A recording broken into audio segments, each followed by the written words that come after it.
Welcome to our 2025 preseason football education video series.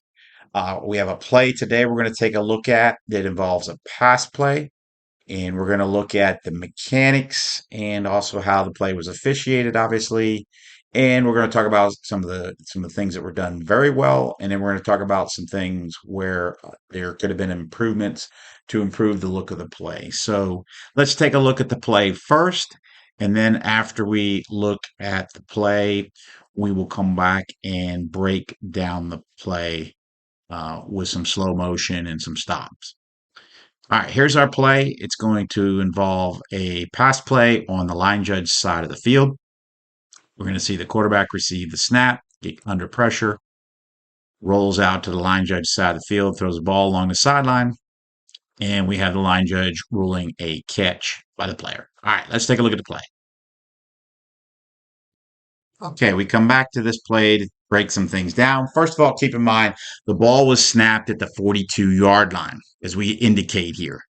Now, wing officials, head lineman, line judge, be cautious. As you can see here, I've highlighted, they both moved downfield a little bit. Be cautious about moving downfield too quickly on pass plays because remember, we do have responsibility to know where the line of scrimmage is in case the line of scrimmage comes into play for some reason on a play. Now, this play, it really doesn't, but that doesn't mean other plays in this game or any game won't involve the line of scrimmage. So be cautious about how quickly we move downfield.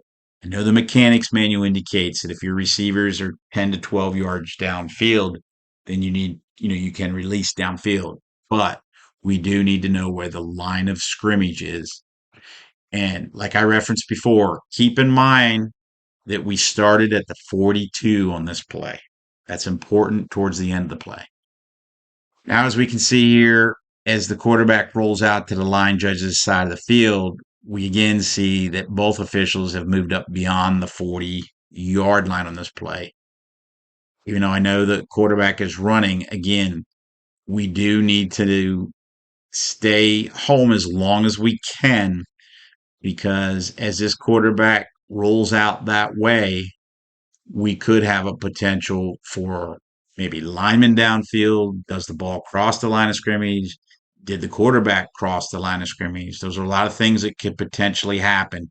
And if we get downfield too far, then it's hard to rule on those, or we have to try to run back.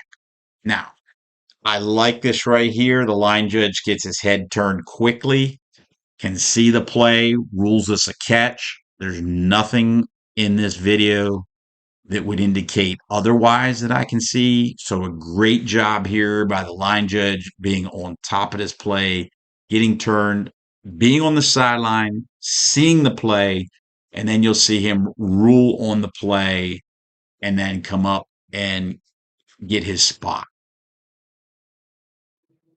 So we see him coming up right here, and you're going to see him give this signal. And I think we all know what this signal means. It's the catch signal. Now, I will bring this up.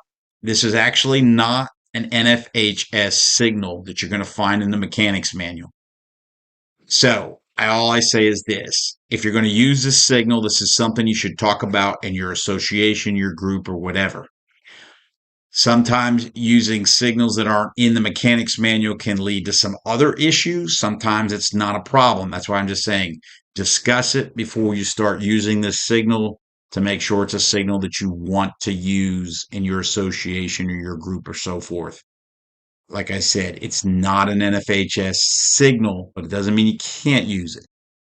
I like the line judge here coming down and turning out, facing the ball out of bounds, dead ball officiating. Good job there. Great job.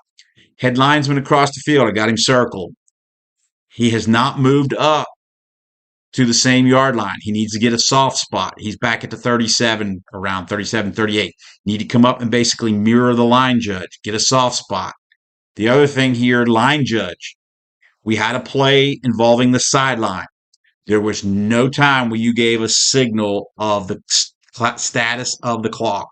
Is this clock running or should this clock be stopped? The clock operator does not know and has not been prompted by your signal. Remember, officials on the field, we dictate the clock by giving our signals of stopping the clock or keep the clock moving by winding. This clock operator does not have or has not been given that signal, so this clock operator would not know. Also, as you can see the line I drew across, we're at the 32 about. So what comes into play? Potential first down. Head linesman, if you would have moved up to the 32, you could have seen that. Maybe the line judge doesn't know where he's at, or maybe we're not exactly at the 32. But head linesman, you could communicate that information to the crew that we're potential first down, whether we need to take a look, whether we need to have a measurement or not. But if we keep in mind that we started at the 42 and we do make it to the 32, that is 10 yards. That's why it's important to know your starting point. Again, head linesmen come up the field, communicate that information. Also, head linesmen, if you come up the field and the umpire gets this ball from the line judge and turns around, he'll be facing you as the head linesman. He can see where to put the ball based upon your spot. Even though yours is not the primary spot, it's a spot that the umpire can use. Unless obviously we have a measurement, then we wouldn't move the ball. Overall, I think it was a good job here officiating this play. A couple of things that this crew and these officials could do better to make this play look better. Thank you for taking the time for watching this play for this week in the preseason education video series. Please hit the like button, subscribe, or feel free to comment. Overall, I think it was a pretty good job by the crew officiating that play. A couple of things to improve upon makes that play look a lot better. Thank you very much and have a great week.